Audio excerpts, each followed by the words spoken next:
السلام علیکم۔ Urdu centre app میں خوش آمدید۔ نور الدین ابو القاسم محمود ابن عماد الدین زنگی سلطنت کے بانی عماد الدین زنگی کا بیٹا تھا، جس نے تاریخ میں بڑا نام پیدا کیا۔ نور الدین فروری 1118 میں پیدا ہوا اور 1146 سے 1174 تک 28 سال حکومت کی۔ نور الدین بہادری میں اپنے باپ کی طرح تھا۔ ایک مرتبہ جنگ میں اسے دشمنوں کی صف میں بار بار گھستے دیکھ کر اس کے ایک مصاحب قطب الدین نے کہا، اے ہمارے بادشاہ، اپنے آپ کو امتحان میں نہ ڈالیے۔ اگر آپ مارے گئے تو دشمن اس ملک کو فتح کر لیں گے اور مسلمانوں کی حالت تباہ ہو جائے گی۔ نور الدین نے یہ بات سنی تو اس پر بہت ناراض ہوا اور کہا، قطب الدین، زبان کو روکو، تم اللہ کے حضور گستاخی کر رہے ہو۔ مجھ سے پہلے اس دین اور ملک کا محافظ اللہ کے سوا کون تھا؟ نور الدین نے شریعت کی خود پابندی کی اور اپنے ساتھیوں کو بھی پابند بنایا۔ انہیں دیکھ کر دوسروں نے تقلید کی، جس کی وجہ سے عوام میں اسلام پر عمل کرنے کا جذبہ پیدا ہو گیا اور لوگ خلاف شرع کاموں کے ذکر سے بھی شرمانے لگے۔ نور الدین صرف ایک فاتح نہیں تھا، بلکہ ایک شفیق حکمران اور علم پرور بادشاہ تھا۔ اس نے سلطنت میں مدرسوں، ہسپتالوں کا جال بچھا دیا۔ اس کے انصاف کے قصے دور دور تک مشہور تھے۔ وہ بڑی ذاتی زندگی گزارتا تھا، بیت المال کا روپیہ کبھی ذاتی خرچ میں نہیں لایا۔ مال غنیمت سے اس نے چند دکانیں خرید لی تھیں، جن کے کرائے سے وہ اپنا خرچ پورا کرتا تھا۔ اس نے اپنے لیے بڑے بڑے محل تعمیر نہیں کیے، بلکہ بیت المال کا روپیہ مدرسوں، شفا خانوں، مسافر خانوں کے قائم کرنے اور رفع عامہ کے دیگر کاموں میں صرف کیا۔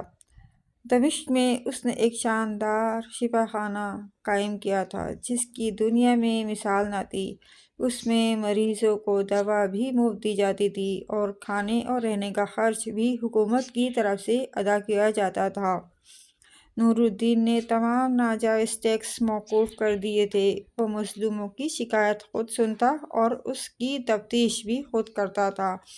نور الدین کی ان خوبیوں اور کارناموں کی وجہ سے اس زمانے کے ایک مورخ ابن اثیر نے لکھا ہے کہ میں نے اسلامی عہد کے حکمرانوں سے لے کر اس وقت تک کے تمام بادشاہوں کی تاریخ کا مطالعہ کیا، لیکن خلفائے راشدین اور عمر بن عبدالعزیز کے سوا نور الدین زنگی سے بہتر فرمانروا میری نظر سے نہیں گزرا۔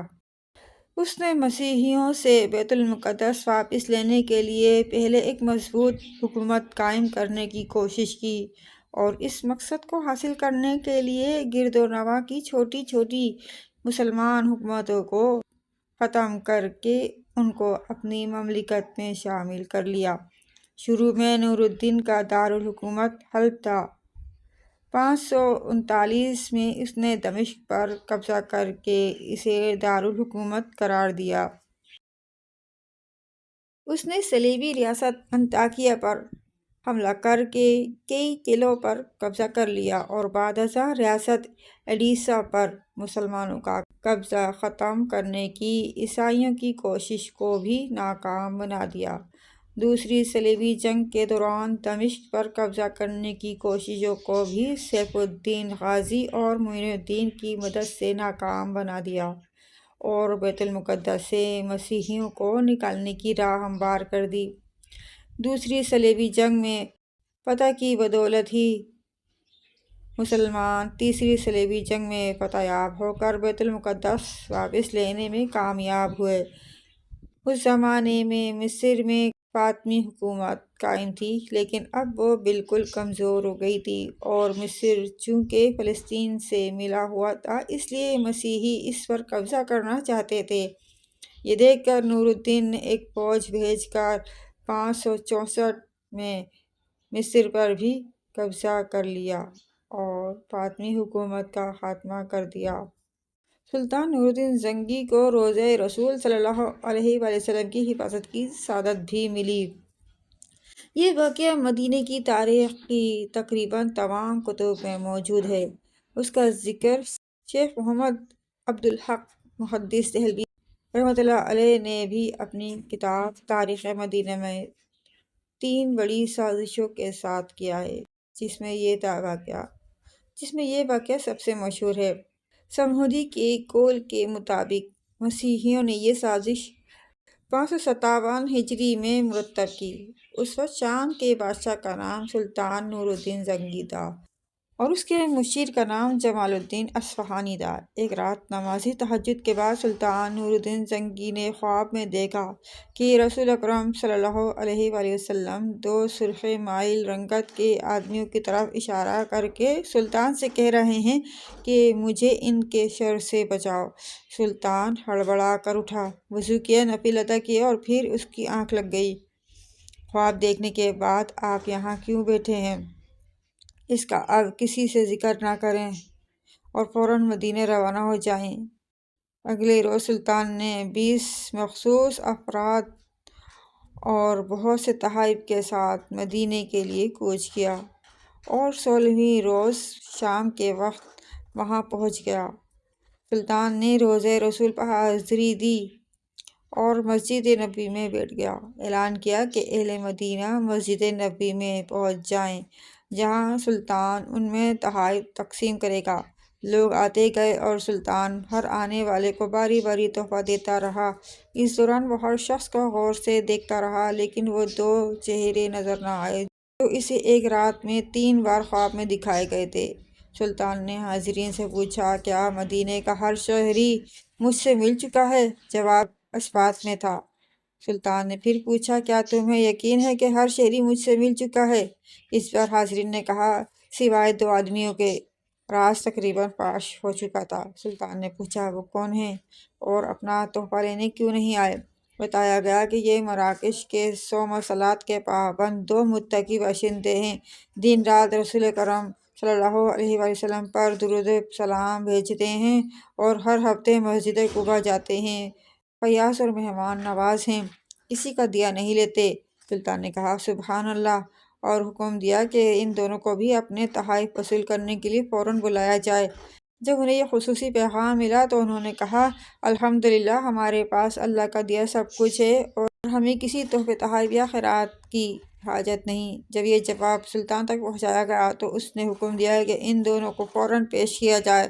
حکم کی فوراً تعمیل ہوئی۔ ایک جھلک ان کی شناخت کے لیے کافی تھی، تاہم سلطان نے اپنا غصہ قابو میں رکھا اور پوچھا، تم کون ہو؟ یہاں کیوں آئے ہو؟ انہوں نے کہا، ہم مراکش کے رہنے والے ہیں، حج کے لیے آئے تھے اور اب روضہ رسول کے سائے میں زندگی گزارنا چاہتے ہیں۔ سلطان نے سختی سے کہا، کیا تم نے جھوٹ بولنے کی قسم کھا رکھی ہے؟ اب وہ چپ رہے۔ سلطان نے حاضرین سے پوچھا، یہ کہاں رہ رہے ہیں؟ بتایا کہ روضہ نبوی کے بالکل نزدیک ایک مکان میں جو مسجد نبوی کے جنوب مغرب میں دیوار کے ساتھ تھا۔ سلطان فوراً اٹھا اور انہیں ساتھ لے کر اس مکان میں داخل ہو گیا۔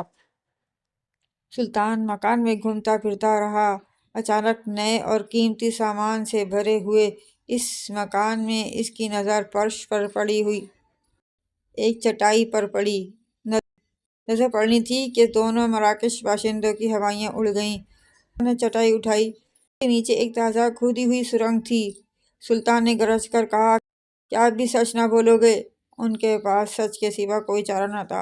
انہوں نے اعتراف کیا کہ وہ مسیحی ہیں اور ان کے حکمران نے انہیں بہت سا مال و زر اور ساز و سامان دے کر حاجیوں کے روپ میں مراکش سے اس منصوبے پر حجاز بھیجا تھا کہ وہ کسی نہ کسی طرح رسول اکرم صلی اللہ علیہ وآلہ وسلم کا جسد اقدس روضہ مبارک سے نکال کر لے آئیں۔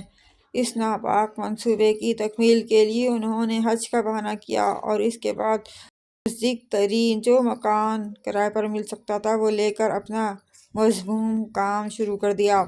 ہر رات وہ سرنگ کھودتے جس کا رخ روضہ مبارک کی طرف تھا اور ہر صبح کھودی ہوئی مٹی چمڑے کے تھیلے میں بھر کر جنت البقیع لے جاتے اور اسے قبروں پر بکھیر دیتے۔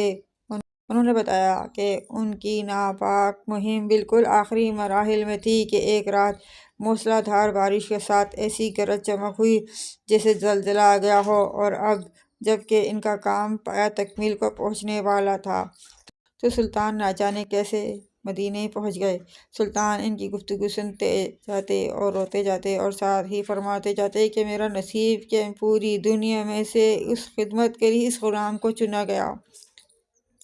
سلطان نور الدین زنگی نے حکم دیا کہ ان دونوں کو قتل کر دیا جائے اور روضہ مبارک کے گرد ایک خندق کھودی جائے اور اسے پگھلے ہوئے شیشے سے پاٹ دیا جائے تاکہ آئندہ کوئی بدبخت ایسی مذموم حرکت کے بارے میں سوچ بھی نہ سکے۔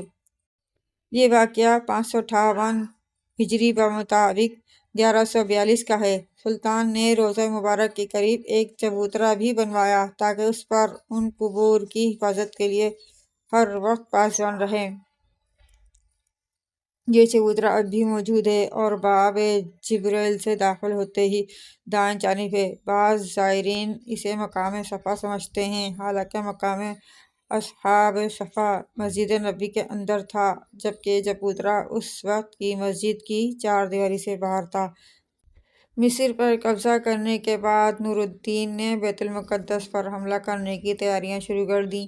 بیت المقدس کی مسجد عمر میں رکھنے کے لیے اس نے اعلیٰ درجے کا ممبر تیار کروایا۔ اس کی خواہش تھی کہ فتح بیت المقدس کے بعد وہ اس ممبر کو اپنے ہاتھوں سے رکھے گا، لیکن خدا کو یہ منظور نہ تھا اور نور الدین ابھی حملے کی تیاریاں ہی کر رہا تھا کہ زنگی کو حشاشین نے زہر دیا، جس سے ان کے گلے میں سوزش پیدا ہو گئی جو کہ ان کی موت کا باعث بنی۔ 15 مئی 1174 کو ان کا انتقال ہو گیا۔ انتقال کے وقت نور الدین کی عمر 58 سال تھی۔ انا للہ و انا الیہ راجعون۔